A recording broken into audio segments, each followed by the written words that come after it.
An interesting article popped up in the uh, English Guardian newspaper going back a number of years ago, but it was regarding the unfortunate assumption by secular Christian groups that have decided to be participants in the mammon side.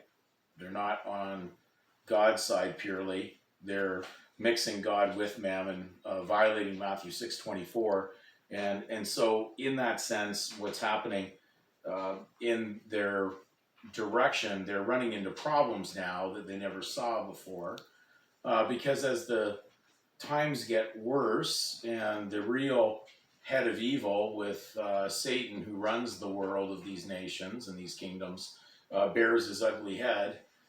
That really wasn't hidden, but just didn't show itself as direct because he's a master of deception. People thought that basically the laws of England would protect Christianity, but no, that's not really how it works.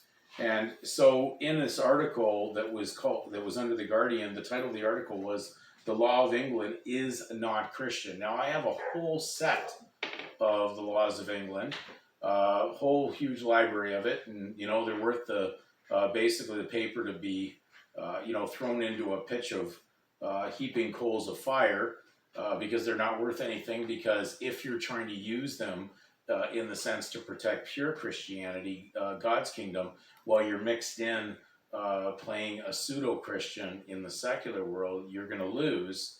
So this happened in this court case where a Pentecostal couple who had been literally involved in fostering children to guide them in their life and train them were now being told they could not be that foster parent anymore because they were not going to support certain belief systems that were contrary to what is taught in the Bible. So therefore, they were refusing to promote homosexual behavior, and it led to a situation where the couple were being denied being foster parents at that point. And so it was handled eventually all the way up to the Supreme Court.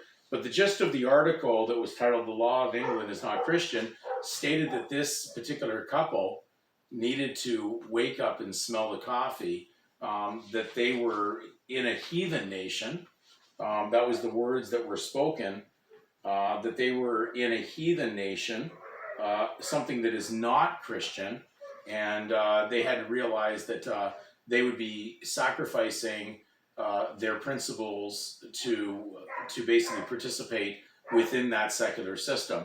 So therefore, the judge was definitely telling it as it was, because the legal system has nothing to do with the spiritual kingdom. Therefore, it's not a theocracy; it's a democracy in most cases, in the form of government that people have been experiencing within the world scheme of these Gentile nations that surround them. So anyways, it was interesting that it stated that the law of England is not Christian. So therefore, why would you expect anything different? That the pagan queen who comes out on December 25th to promote the false worship of a date that deals with not Jesus Christ's birth, but deals with a pagan celebration that many Christians are celebrating, unfortunately, not realizing they're violating the scriptures, they're violating truth, because they're celebrating the worship of the sun god and the Babylonian, connection to Nimrod,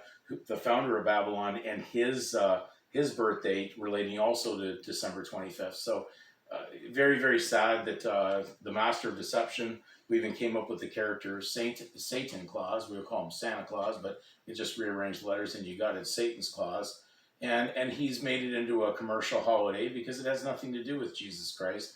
And people celebrate it. They don't even believe in Jesus anyways. And they seem to get caught up in the celebration and seem to get really bothered by people who've decided that in pure Christianity they won't be part of it.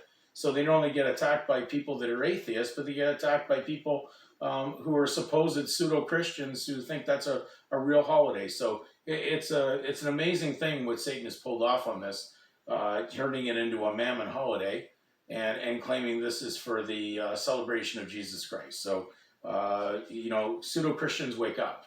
If you're celebrating that holiday, you need to be ashamed of yourselves.